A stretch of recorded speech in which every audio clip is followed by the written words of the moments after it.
YouTube, how the fuck you doing? Hey guys, it's NaDesHoT, and today I'm bringing you, in my opinion, the best GB footage I have ever recorded. This is my best gameplay. This is the pinnacle of what I've been working towards as a Call of Duty player to show off my skill and to improve myself as a player in this game.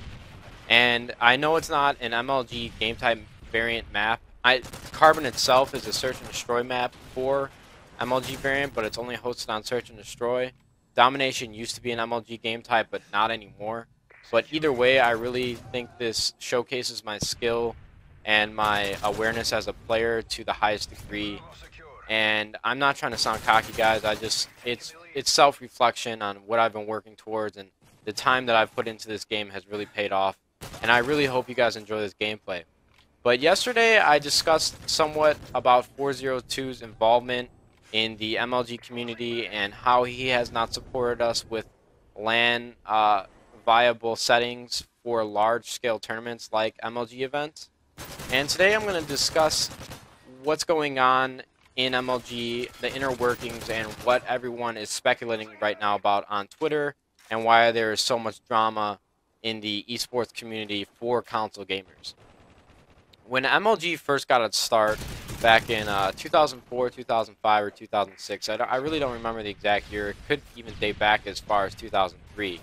They had I think it was one title for their MLG events. They were, I'm not exactly sure just because I didn't follow it right at the beginning, but I know Halo Combat Evolved and Halo 2 were the first games that, really put MLG where it's at today. They were the start of competitive gaming for consoles.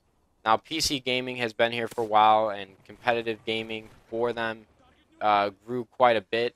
And this was our start. This was the start for console gamers, and MLG really was the forefront for our futures.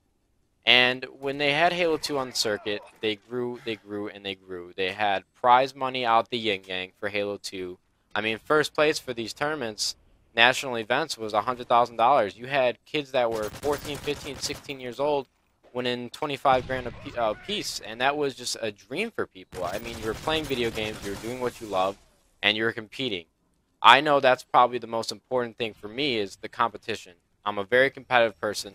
I like to win, and I'm not going to lie to you guys. I was never really physically capable of being a top competitor in sports. I was a very small person. I was a late developer physically, and it just wasn't an option for me. So I think gaming really turned into an outlet for me, for my competitive spirit, my competitive edge that I always try and get on my competition, and it just grew into something wonderful. And that's why I love MLG so much. And the problem with the 2012 season right now is StarCraft came into the Major League Gaming League last year. And obviously, as you guys know, or some of you might not know, StarCraft right now is the biggest thing for esports, along with League of Legends and things like that. But StarCraft right now has a humongous following, and it cannot be topped by any console game as of right now. I love watching StarCraft. The world loves watching StarCraft. The world loves playing StarCraft, and that's just the matter. That's just the fact of the matter. There's no changing that, and I embrace that. But MLG got its start and grew because the console game Halo 2, and it continued to pick up console games and titles for their seasons. And Call of Duty 4 finally got picked up in 2008, but they had pro circuit ladders online. They were hosted online. We did not go to live events like Halo and like Gears of War did. But we had a national event at the end of the year where 8 teams were invited based on the experience points that they earned throughout the season. So we did have one live event, and we did have prize money, so that was great. That was awesome. And when Modern Warfare 2 came out, we were really hoping that 402 and Infinity Ward would give us LAN capability. Like I mentioned yesterday in yesterday's commentary, we didn't have that pregame timer that we needed. We didn't have certain features that were necessary for large-scale tournaments. And again, in Modern Warfare 2, we had the same setup. We had online pro circuit events, which would lead to one large national event where top 8 teams were invited in 2009, and that's the first MLG event that I competed in at a pro status level. In 2007, I went to the Chicago event that they had, MLG Chicago 2007, and I competed in Gears of War. I was 13 years old, and I was a freshman in high school when that happened, and I actually placed top 20 at that event. I placed 18th, 2 spots out of pro at my first event. So that was really the beginning for me. That the experience that I had enjoyed at Major League Gaming event, it just grew into this drive to want to win and be the best and be uh, the best possible gamer that I could be. And a lot of people that might watch this commentary or listen to the words that I'm saying might think of me a huge nerd, but so be it. It's come to a point where esports is a viable career for some people. The amount of money and salary that they make is an option for them. And I really don't think it's at a point to where someone can makes fun of somebody for being a professional gamer. And I love that about MLG, and they have given gamers an opportunity and given these people opportunities to be professional gamers. We're living our dream. But it seems, though, in 2012 that Major League Gaming might be straying away from console gaming, straying away from their roots. And I can understand it. From a business model and a business-minded outlook, StarCraft is where it's at. PC gaming brings in the views, it brings in the spectators, and I can totally see where they're coming from with kind of transitioning over to a PC side and PC business model. But it's not 100% PC yet. It hasn't occurred, and there are going to be console titles for the 2012 season. What they are is where we're at right now. We do not know what is going to be supported and what titles are going to be picked for the 2012 season.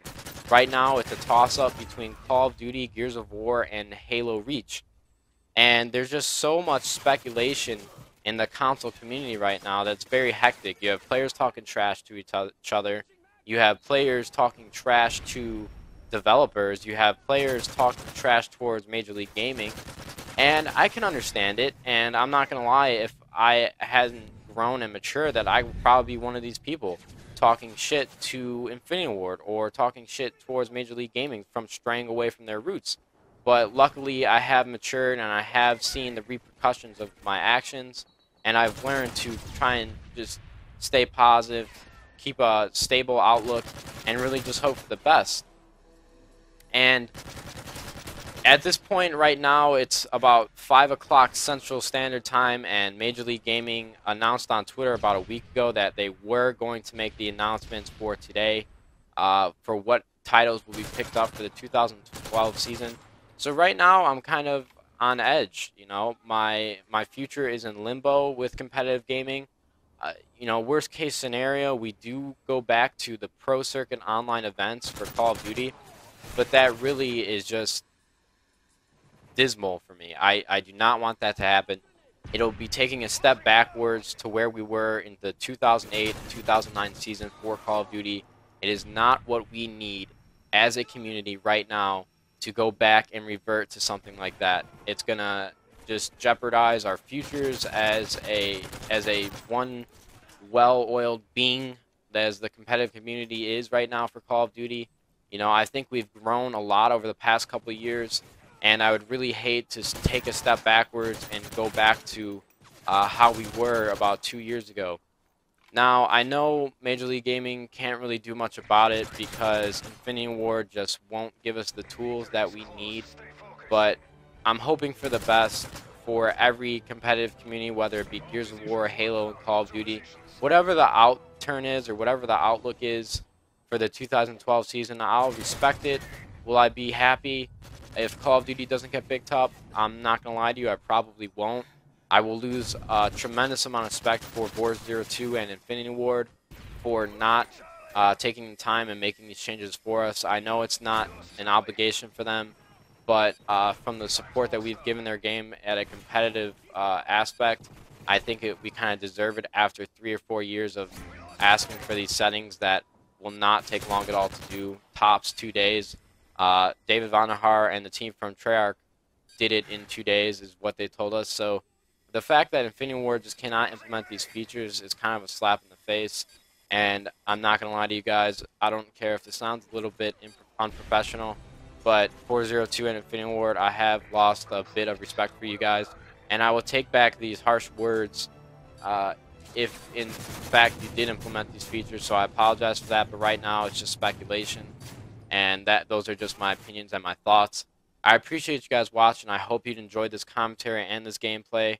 And really, thank you for all your support throughout the past couple months.